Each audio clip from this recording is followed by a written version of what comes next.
And a TGIF, everybody. Welcome into the First Call podcast presented by First Bet and Express Bet. I'm Jeremy Plonk, joined by our guest handicapper this week, Scott Shapiro. Scott, we've been waiting for like summer to kind of get rolling in terms of the big racing. Saratoga got underway last week, but this is really the first big weekend of summer. You got opening day at Del Mar today as we record our podcast on Fridays. You've got Haskell Day on Saturday at Monmouth. And of course, the second week of the Saratoga meet gets off to a fast start. They've got the Chuvie Stakes today, Graded Stakes Company in the Distaff division on a Friday card. So this is really a big weekend of racing and time to get excited. Yeah, it kind of feels like we used to think that Saratoga getting started earlier, Del Mar, maybe not as earlier than Del Mar felt a little early. Now I guess I'm accustomed to everything happening all the time, no break. But yeah, last week felt a little flat compared to what you expect from the summer. I cannot say the same for this week. Very easy to pick the races that we chose for this week, and that's always a good sign for us, and I assume the listeners. Well, I tell you, when you take 8 races on this podcast each and every week, some weeks you struggle to find them. We can find 8 maybe on just the Monmouth card on Saturday. Let's take a look at the schedule of races we're going to handicap over the next half hour or so. We're going to start things off at Monmouth Park where it is Haskell Day. We're going to take a look at 3 of the races there. The Molly Pitcher, the United Nations on the grass, and then, of course, the featured event, the Haskell with journalism back in action.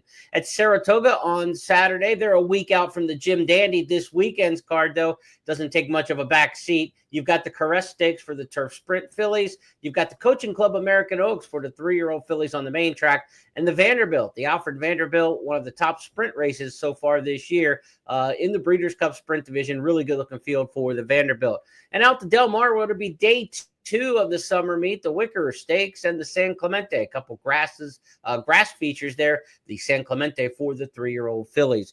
Handicapping tournament players, you are back in the sunshine. It's fun in the sun. The $10,000 added handicapping tournament each week for Saratoga and Del Mar returns just $25 to play. You make 10 $10 win bets, so it's a $125 tournament, $25 an entry fee. Everything paid back either in weekly prizes or season-ending prizes. Qualify each of the 8 weeks of the tournament to make the final table on Labor Day for fun in the sun. And you'll be playing for a pool of about $16,000, $17,000, $18,000 traditionally by what we've had in the purse in past years for that final table. 10,000 of that added from Express Bet. So really a plus EV for you playing this handicapping tournament. Go after the fun in the sun handicapping tournament each Saturday. It's the final 5 races on the card at Saratoga each week and the first 5 races on the card at Del Mar. So a short time frame between when that tournament starts and ends. And again, each week when you handicap ahead for fun in the sun, you know the races in advance. Final 5 at Saratoga, first 5 at Del Mar. Fun in the sun, a big one. Be sure to check that out this weekend with First Bet and Express Bet. And again, handicapping tournaments only on the platform at expressbet.com. Also, tournament players, you got the $1,000 Haskell Invitational Challenge on Saturday to play at Monmouth Park. And Monmouth is where we're going to start things off, Scott, with our handicapping. We're going to look at races 10, 11, and 12, as we mentioned. The Molly Pitcher is going to start things off in grade 3 company, but this is a grade 1 caliber field. Even with the Chuvie running 24 hours prior at Saratoga, this is an outstanding field. Look, you put up $500,000, you're going to get some good ones, but grade 3, this race is a legitimate grade 1. You've got horses like Candied and Randomized, horses who have hit the board in the Breeders' Cup Distaff, have won major grade 1s. Power Squeeze, a major winner. Darth Vader coming off a win in the Ogden Phipps and grade 1 company. This is a really, really good-looking field, but there's a horse locally coming off a big prep win in Majestic Oops that I know has your eye. Yeah, this is a very difficult race. You mentioned the quality of the field, could be considered grade 1, certainly grade 2, because there's a lot of runners that are dropping, maybe underwhelming in their last start in a grade 1, or in Darth Vader's case, coming off a career best performance. But I think there's reasons to believe that Darth Vader could take a step backwards, and maybe these other ones are not as good on paper, or as good as they are now as they appear on paper. Mm-hmm. To me, Majestic Oops is coming into her own as a 5-year-old here for Dan Ward. She has to pass the class test, but she's passed every test so far in the last 3 races, including a dominant win over the Slop. Last out, I'm hopeful that she can handle the class hike. I think she could get overlooked with the big connections coming out of the big races. At least I'm hopeful. Yeah, I think you'll get the price for sure there. She's 17 for 29 in the exacta lifetime. You like a mark like that. She likes to win races coming off of 3 straight wins. Maybe none better than her last in the Lady Secret. As they round the forward turn, it's Majestic Oops putting away Dream Concert on the fence. She's trying, but is left behind. Catherine Wheel, no excuses from here. She's third, trying to catch Majestic Oops, who keeps going. Majestic Oops off the turn with a 2-length lead now. Catherine Wheel second. A Colt getting going on the far outside, but still has 3 lengths to gain. Majestic Oops reaching for the wire. She's grittily holding on to the lead, and she's still well ahead. And Majestic Oops, she's in career best form for trainer Dan Ward. Isaac Castillo aboard. Majestic Oops, the winner of the Ladies' Secret Stakes. That'll be Scott's top pick and Molly Pitcher.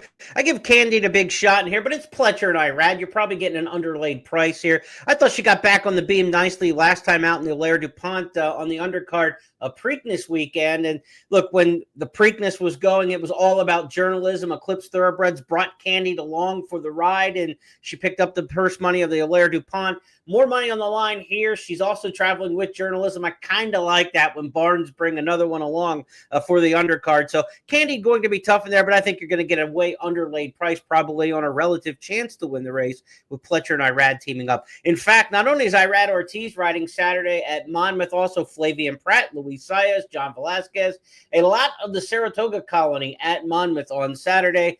And there's one we're going to talk about going the other direction in some races at Saratoga a little bit later that I think is kind of interesting when you look at kind of the jockey musical chairs this weekend between Saratoga and Del Mar. Let's stay with Monmouth now and go to the United Nations, race number 11 on the program here. This is a mile and 3/8, a 3-turn turf race, but it doesn't play like a lot of mile and 3/8 turf races around the country historically. This is a turf course that's kind of short crop, pool table top, if you will. They get over it fast. Speed can be good at Monmouth on the grass we've seen over the years in this race. And we get a complete rematch of last year's race in the United Nations when it was that kind of speed. Get Smokin' set the pace all the way, held on desperately. And not only do we have Get Smokin' back, we've got a lot of his challengers back as well. Let's go back to the 2024 United Nations before we talk about this year's group. Get Smokin', 3 furlongs to go. A 3-length lead. Tawny Port still chasing, eating up ground, getting closer. Running B has come under a hard ride. Farbridge being asked to produce a run, needs to get going. Web Slinger has passed him. Get Smokin', trying to make every pole a winning one here, but the lead is decreasing. It's 2 lengths. Let's see what he's got for the final furlong. Tawny Port still charging right behind him. Get Smokin', trying to seal the deal. Grand Sonata coming up the inside with a surge. It's Get Smokin'. He's almost there. Tawny Port and Grand Sonata inside Grand Sonata, and the photo with Get Smokin'. All 3 of them throw a blanket over them at the finish line, and all 3 of them are back in 2025. Scott, when you get close horses in rematches, a lot of times I just try to go some other direction because I don't know how you split the hairs between those 3. This is a tough handicapping chore. And in terms of pace, you've got Get Smokin' once again. We know what he's going to do. He likes to go to the front, but the only other speed in the race might be Corruption, the one who's got the rail. Javier Castellano, good turf speed jockey, but it's trainer Mark Cassidy. He's not going to send the 2 of them against each other on a suicide mission. So pace dynamics are interesting in this race. Throw a blanket over him last year in this spot. I don't know what to do, so I need a lot of help here. Well, maybe it's because I didn't do too well with that blanket finish last year. I don't think I was anywhere close. I know I didn't use the winner. I remember getting knocked out of horizontals, but I am tossing that race. You know, in terms of a top pick, I do think the Mark Cassidy training Get Smokin' makes a lot of sense, especially if the turf course, like you said, plays fast again like it did back on July 20th of last year. But I think redistricting is better than these. You know, he had a really good runner-up effort to out at the Seabiscuit at Del Mar. That's a big race. That's part of that Hollywood Turf Cup deal out there. Mi Hermano Ramon was in good form. He lost very little in defeat traveling out there and missing by a half length. Underwhelming performance in the Muniz Memorial, but the Turf Classic a lot better than it looked. Been following horses that were down on the inside in those races, and it's proven to work out well. Test score, the most recent and successful example. this horse traveled along the inside much of the way. And when he turned for home, he got off the inside, but I think the starch had already been taken out of him. He showed some speed that he needed to last race. He won't be on the lead, but I don't think he'll be too far out. And I just think he's a cut above the rest of these. So redistricting for me. When he won that Monmouth Stakes on June 14th, that was part of Haskell Preview Day. And the way your picks are looking, the Haskell Preview Day is pretty important. The Ladies' Secret winner, Majestic Oops, you're taking back in the Molly Pitcher, and redistricting, who won the Monmouth Stakes, your pick back in the United Nations. You love to see those preview days actually produce something useful for the big day and not just kind of some fillers. You know, you've got some legitimate contenders coming out of those local prep races. Scott's top two choices. I'm not even going to give a pick in the United Nations. I have no clue where I'm going there. I'm going to get frisky, though, in the Haskell Stakes. I'm going to take Journalism. What about you? Let's go to race 12. I was surprised. I thought we hadn't talked about it yet. When you were saying I'm going to get frisky, I thought, wow, you're going to play against our boy. I mean, look, I think he's had worse scenarios when it comes to setups and races, and it's kind of part of why Umberto Rispoli at times has gotten caught in some tough spots. Mm-hmm. I think this race sets up perfectly for him. There's plenty of speed in here. I know there's an up-and-comer in Gosker. I know Burnham Square has run some competitive races, maybe goal-oriented as a step forward.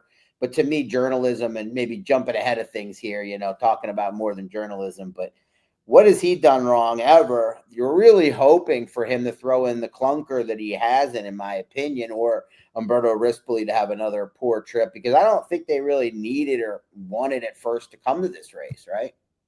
I think the horse kind of took him here a little bit. Yeah, I think so. He's trained well. He needs a race probably between here and the Travers, I think, is kind of what they're looking at.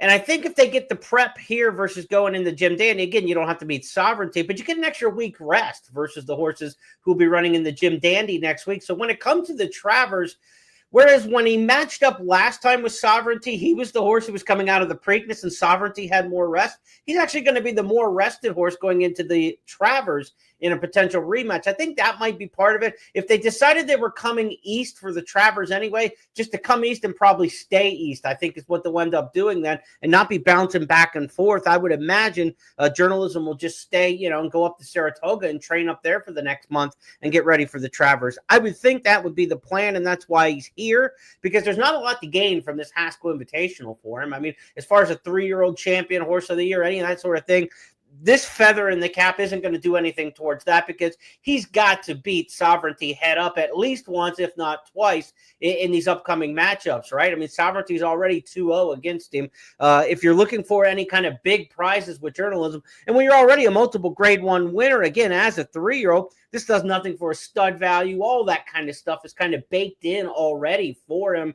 The only thing that can really kind of raise that profile would be a Travers and Breeders' Cup Classic. So this to me looks like a prep. It looks like a step towards the Travers, and that's the way I think they'll treat it. He gets a really good pace setup, like you mentioned. It probably doesn't set up any better for him here than any other race he's been in. And when we saw Gosger last time, I mean, it was almost like if you're playing somebody and you're giving them 4 strokes in golf, or you're playing, you know, one-on-one, and you say, okay, first 1 to 11, I'll spot you the first 3. That's kind of what happened in the Preakness Stakes, right? Because from like the 3/16th pole to the 16th pole, it was basically a 4-length gimme to Gosger when everybody else played bumper cars.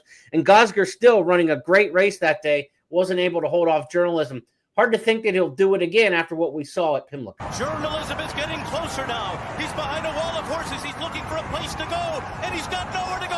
Oh, he bumped hard with Goal Oriented.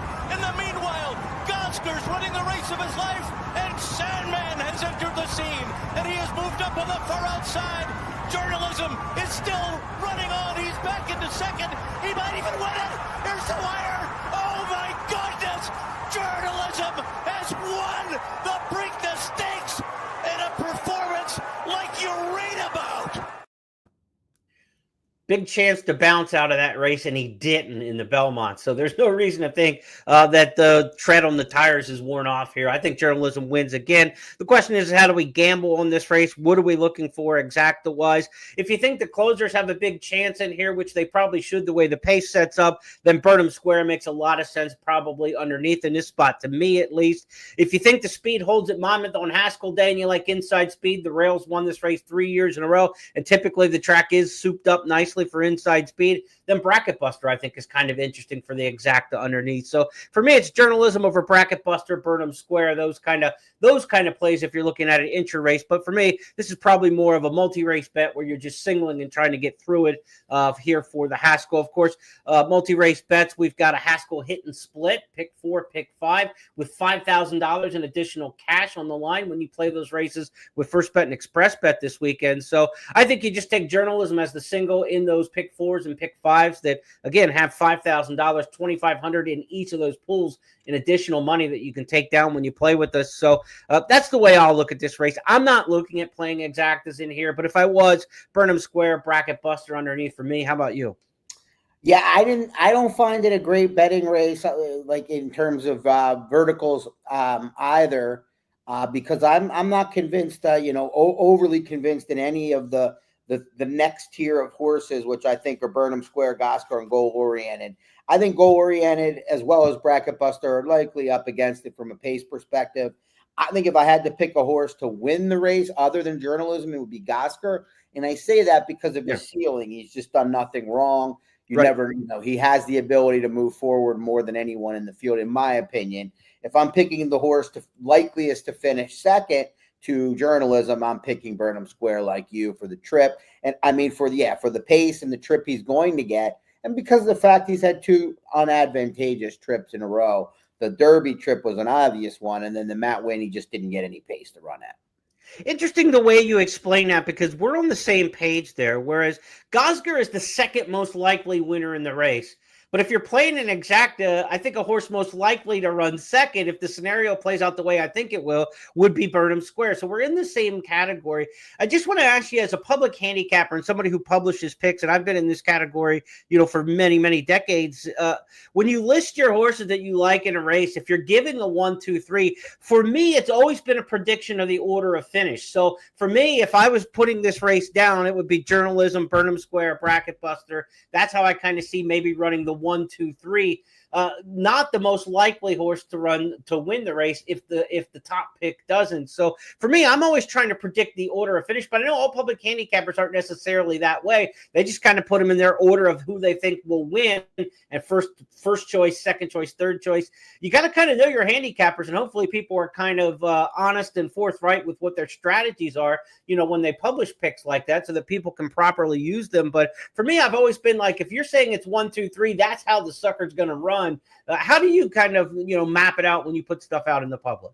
I think it's different based on the content, which is kind of funny to say. But if I'm doing an article where I'm talking about hitting a horizontal wager, which we have plenty of those on the blogs, I'm thinking win only. Right. When I'm making picks to submit to the public, or like every day, when I was at the track for all the on-air simulcast, I would do what you said. I would try to, because I assume that there's a good chance that people might try to play the exacta or try, because the average person looking at those selections aren't necessarily probably thinking about hitting a pick 5. Yeah, and that's interesting too, because like you said, like you'll have a pick 5 ticket for Express Bet and First Bet in the blog section for this Haskell hit and split for Saturday. That'll be posted later today, and in there you'll put like the horses that you think can win, right? And like an option is a backup play if there was one. If there was a backup play to Journalism in the Haskell, then obviously Gosgar, like you said, would be the most likely other winner. You wouldn't necessarily include Burnham Square in a pick 5 because you think he's an underneath horse. So for people that are consuming public handicapping, I think that's important to know. And look, a lot more people consume public handicapping than they'll want to let on. And of course, everybody likes to kind of peek the picks, what other people have, not necessarily to, follow along and tag along exactly as to what we say, even with this podcast. It's to kind of listen and see if you missed anything. If there's a rock that maybe Scott overturned that I didn't, I want to look. And when I've got public handicappers, especially at tracks I don't play all the time, I certainly want to kind of tune in and see what they've got to say, because they may have seen something that I haven't seen. And that's always good information to have. Let's switch gears now from Monmouth Park, and we'll go to Saratoga. It's week 2 of the spa meeting. Again, today on Friday, stakes race action at Saratoga includes some good fillies going in the which race is it today? It's the Chuvie for the Distaff division. Coming up on Saturday, the races we're going to look at are in the Filly and Mare Turf Sprint division, the 3-year-old filly division, and the Sprint division, the Caress, the Coaching Club Oaks, and the Vanderbilt Stakes, races 9, 10, and 11. The Caress is scheduled for 5.5 furlongs on the turf. One of the main track only horses entered in this race is named Caress. So if Caress gets in and the Caress Stakes, I guess you don't have to engrave the trophy at that point. You just got to postpone it like they did on Belmonte. If Caress gets in the Caress and it's not on the Caress turf course, All right, this is grade 3 company here. 5.5 on the grass. It's basically what we saw in the Intercontinental Stakes. 9 fillies and mares are entered in this race. 6 of them come out of the Intercontinental. If you didn't see that race, it was probably the only winner at Saratoga I've picked in the last 5 years. So what the hell? Let's look at it again.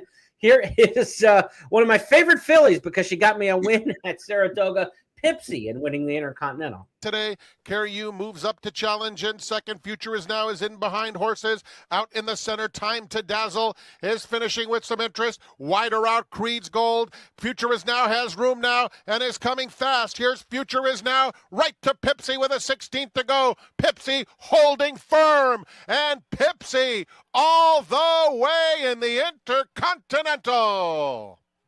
Future is Now was second. 3-way photo for third among Pandora's Gift, Carry You, and Time to Dazzle.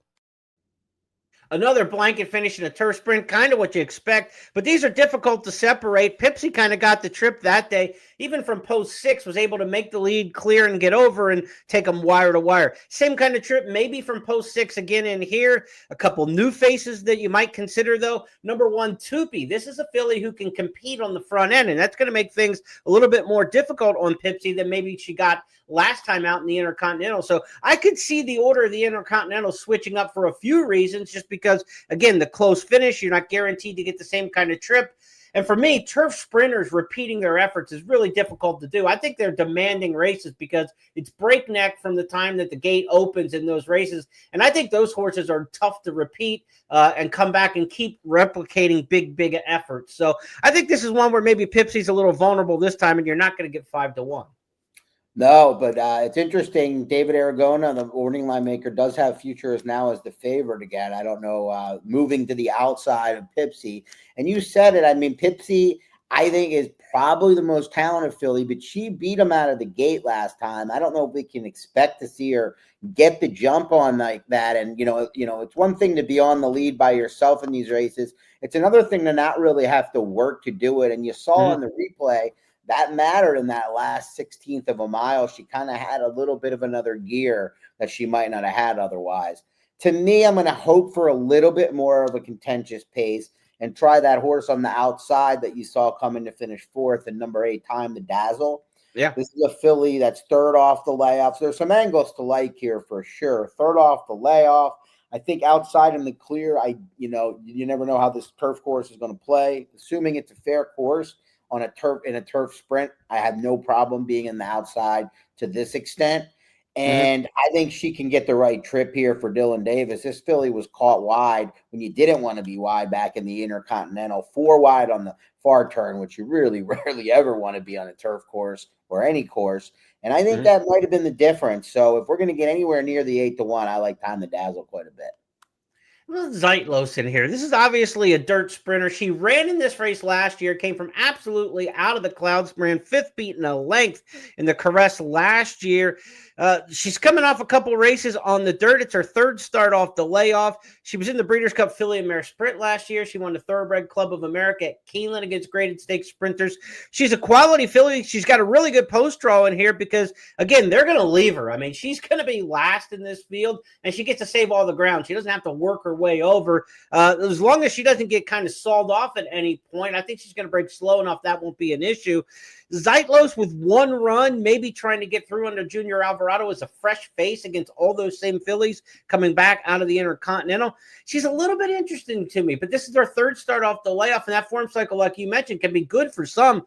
But the last time she went third off the layoff, she was 6-5 at Oaklawn and ran 6 beaten 9, the worst race in her career. That's not to say there weren't other factors and things that might not have just been because it was third off the layoff, but a little bit concerning in that respect for her. So I don't know. I'm a little bit interested. 8-1 in the morning line in Zeitlos, but I'm also kind of afraid she's got to have a lot go right.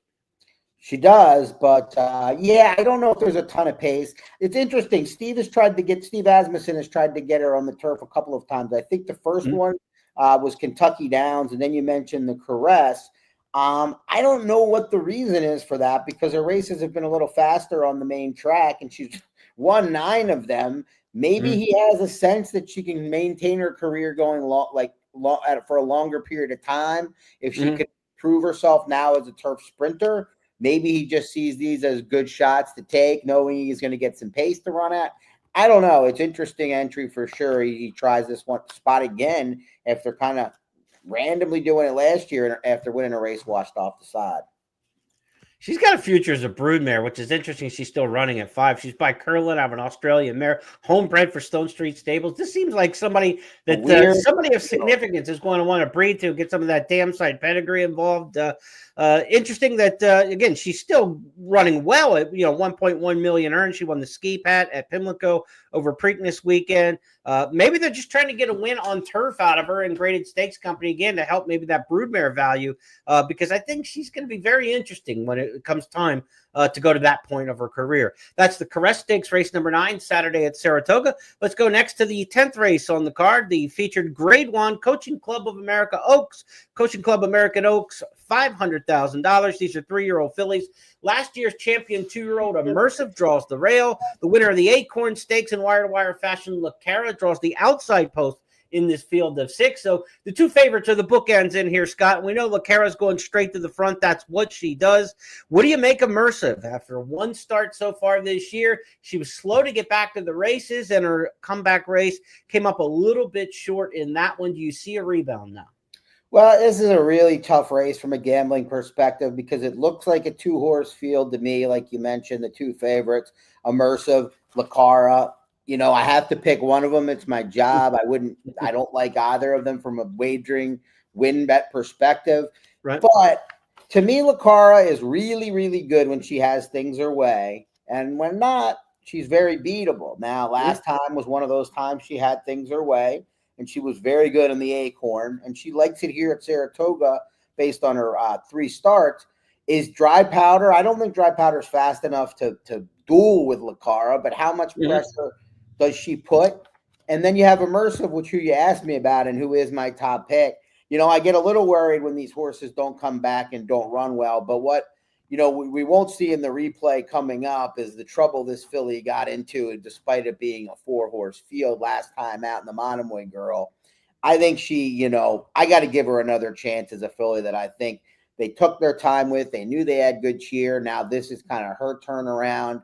I think he's the clear one to beat, and if they're equal prices, I just have to trust more my gut than anything else, but I'm not in love with it.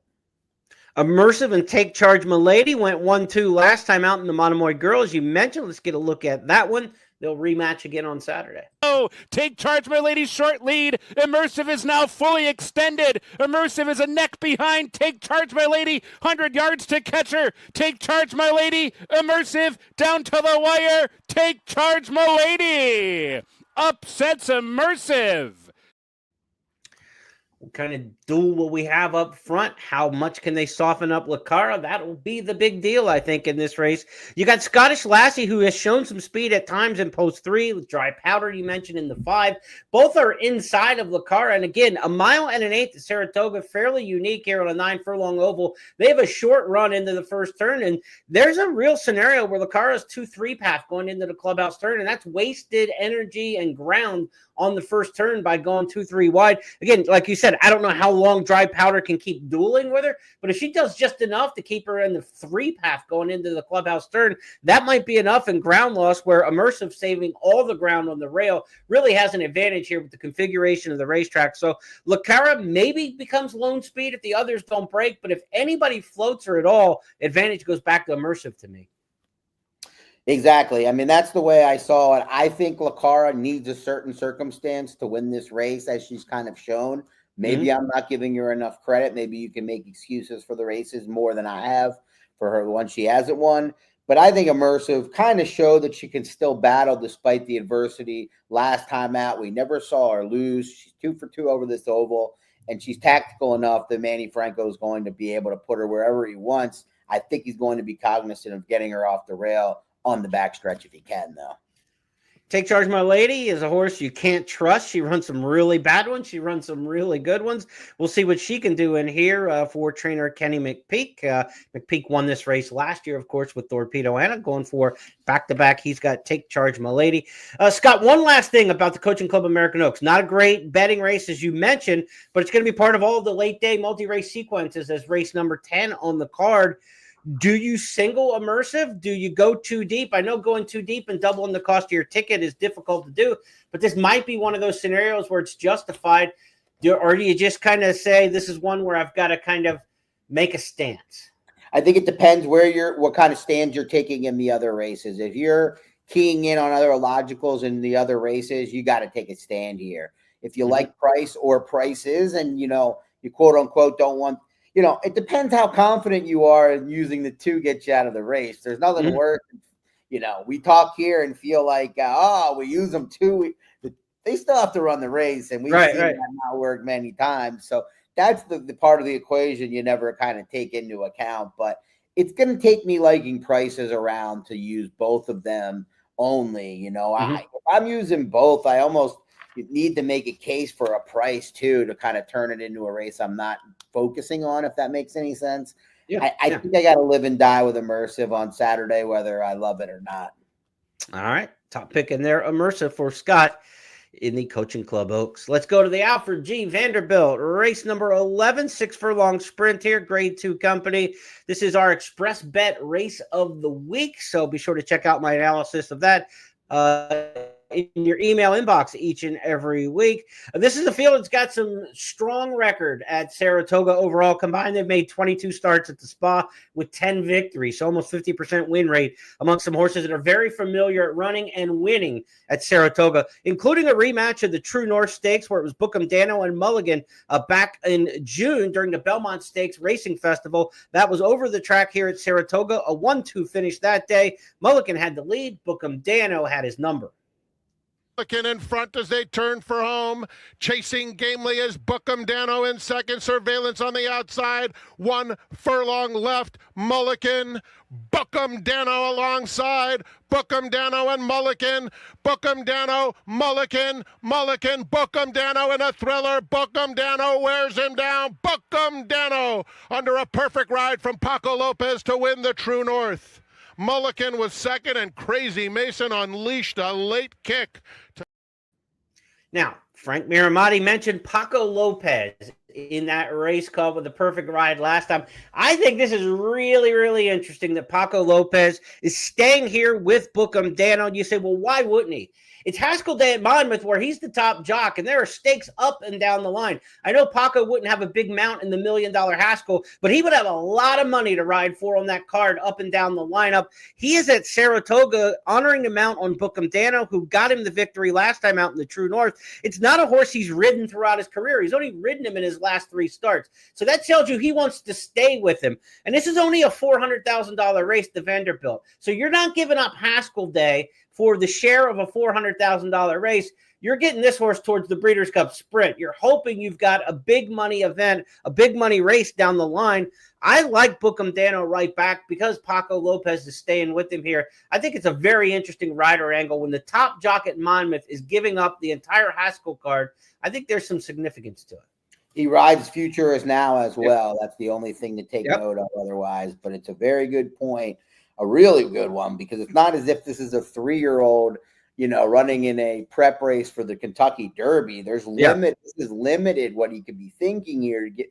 So, I mean, these guys aren't necessarily thinking towards the money always, the top guys. And I think this is a good example. When I first watched the race, I needed Mulligan, and I thought maybe Pratt moved a little early, but I'm starting to think that Mulligan just doesn't have that nose for the wire that a horse like Bookham Dano does. So of the two favorites, I much prefer Bookham Dano. He really just followed him around the track last out. And now, there's really no reason to think that won't happen again. Bookham Dano's proven himself over all sorts of tracks. Pretty impressive. But I think there's an quote-unquote outsider of the two that has a shot, and it's the horse for course angle here for number 7, the 7-year-old gelding Baby Yoda, who, took long. We're not sure if he's the same horse that he once was, but when he, ran his biggest races, and you see last year's the June 8th True North last year, an example, he runs his biggest and fastest races at Saratoga. Some of the biggest numbers in years, I believe, one or two of those races. I don't know if he still has it, but he got a perfect comeback race. He draws outside the main rivals in here, and we know he likes to win races. We know that Mulligan maybe necessarily doesn't, so maybe Bookham Dano puts in a clunker and somebody else is going to win. Maybe Baby Yoda gets back to some of those big efforts, but he's going to be a better price than those two, 6-1 on the line, according to David. We'll quote the late, great Toby Keith. I ain't as good as I once was, but I'm as good once as I ever was. Baby Yoda might not be at his absolute best, but when he is on, he is really on. I mean, this horse can run some of the most freakish performances you've seen. At age 7, we know he loves Saratoga. Interesting top choice in there for Scott. Baby Yoda, I think you're going to get your price in there, even coming off the 102 buyer, because you've got 102 for Bookham Dano, Nash coming off of 108, Mulligan off the 100. There are plenty of big numbers, so people aren't just going to be drawn to the number last time when it comes to Baby Yoda. Bill Mott, Dylan Davis teaming up. Baby Yoda, top choice in there for Scott. I'm going with Bookham Dano. I'm probably a little chalkier, obviously, than Scott will be in the Vanderbilt. Let's go to Del Mar on Saturday for their Stakes Co-Features. Race number 7, the Wicker. Race number 9 is the San Clemente. Opening day at Del Mar today. We've got a couple handicappers with picks up on the website for Del Mar. Frank Carulli's got a pick 3 for the late day card up for you in the blog section, expressbet.com and at news.first.com. And Brian W. Spencer pinch hitting for Jeff Siegel today. He's got his picks up there for Del Mar's opening day card, so be sure to check those out. Shout out to our buddy Jeff. Hope you're doing well out there. Looking forward to your recovery and looking forward to seeing you again on the podcast sometime very soon. I know opening day at Del Mar near and dear to Mr. Siegel. So let's go to the Wicker Stakes on Saturday, the first of the co-features. $100,000. This one has some interesting conditions. Horses who haven't won in a mile or over in Stakes Company since October of last year. This is always one of those races where it's either a horse who's kind of dropping in class a little bit because they haven't quite been up at the top level, or an allowance type horse who's kind of stepping up. The restrictions, you're not going to get stakes heavyweights in this race. It's built that way. I think there's a true turf miler in here dropping in class. Zio Joe and Almendares, 2 horses that have faced tougher and now getting in a little bit easier. And they're pure turf milers in a turf mile that has kind of a grab bag kind of field to it. Yeah, one thing that I think I want to take note of for everybody that, at Del Mar, the opening weekend, and it happens in the closing weekend, is the rails are out. I mean, temporary rails are not used. So the course is wide open. It's firm, and they're ready to finish, and it's tough to wire out fields. So if you see fields on the turf at 2 turns, any distance, but 2 turns, and there's speed in there, it is going to be a very tough task. Unlike Santa Anita, where a little more speed favoring most of the time on the turf course, especially this opening weekend. With that in mind, I'm going to roll with one of your picks. I think there's going to be your horses you mentioned that's dropping, and I think he's going to get a beautiful setup in here, and it's number 9, Almendares. You see 2 of his 4 wins, I don't think by chance or over this course. only 6 of his 16 starts. Last time out, solid fourth, missing by just a length in the Kilroe Mile. Came home with a solid 100 late pace on Brisnet, as we like to reference. It was an honestly run race, but I think this course will favor him more. Second off the bench. Looks like Phil D'Amato has pointed to this spot essentially since the Kilroe Mile, at least at some point, to get a little bit of a class relief and then maybe move him back up in class later in the meet. Kilroe Mile runner-up that day was Zio Joe, the fourth-place finisher, Amandaris. We like those two coming right back. Formidable man, 5 off the lead, followed by Almendaris, mi hermano Ramon, 8 lengths off the pace. He's starting to look for a spot now with a quarter of a mile to go. Cabo Spirit and Zio Joe. Zio Joe comes to Cabo Spirit at the top of the stretch. Air Force Red looking for racing room. Formidable man is coming through along the inside. Then Neat, mi hermano Ramon still last at the 8th pole. Zio Joe, Cabo Spirit, nose and nose, Formidable man. Almendaris is coming with big strides. Here's Formidable man. Formidable man. What a ride from Rispoli. One other horse to mention here in the Wicker Stakes, Endlessly. It was last year's starter in the Kentucky Derby for trainer Michael McCarthy. He's got this year's Vintage Journalism also going on the other coast. So while the McCarthy attention will be a little bit earlier in the day with Journalism at in the Haskell at Monmouth Park, the Wicker could go through Endlessly as well. This is a talented horse who's tried some toughies in the American. He came east for the Manhattan and ran on the Belmont undercard. He fits in this kind of race too because of that time restriction. He's only run a couple times this year. He's run against much tougher competition. So when you're looking for a horse who kind of fits the conditions of this race, he's not over raced this year with a bunch of L's. He's not the horse who's trying to take on tougher competition. I think Endlessly would fit in here a little bit too. And like you mentioned, if the course plays the closers, that's his style. He's won over the course a couple times. Yep, the wins over the course, never a bad thing. You just wonder, looking at him, if trying the dirt in the Kentucky Derby ended up costing this horse. You know, he just doesn't seem to have been moved forward, at least.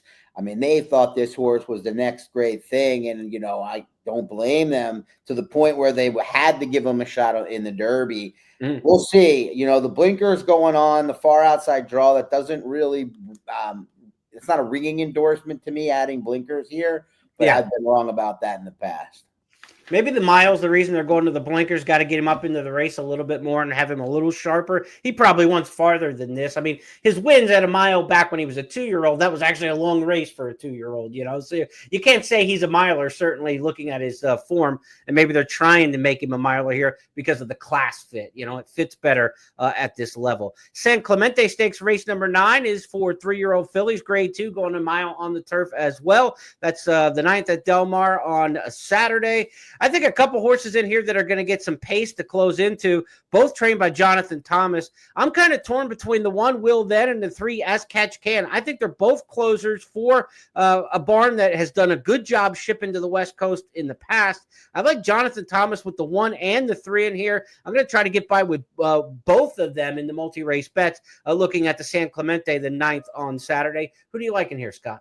Yeah, Jonathan Thomas. I heard David Jerkins, the racing secretary at Del Mar. He might have a bigger title than that. I apologize if he does, but he definitely writes the races and all. He said Jonathan Thomas has a full string out there for the meet, so it'll be interesting to see. First time for him.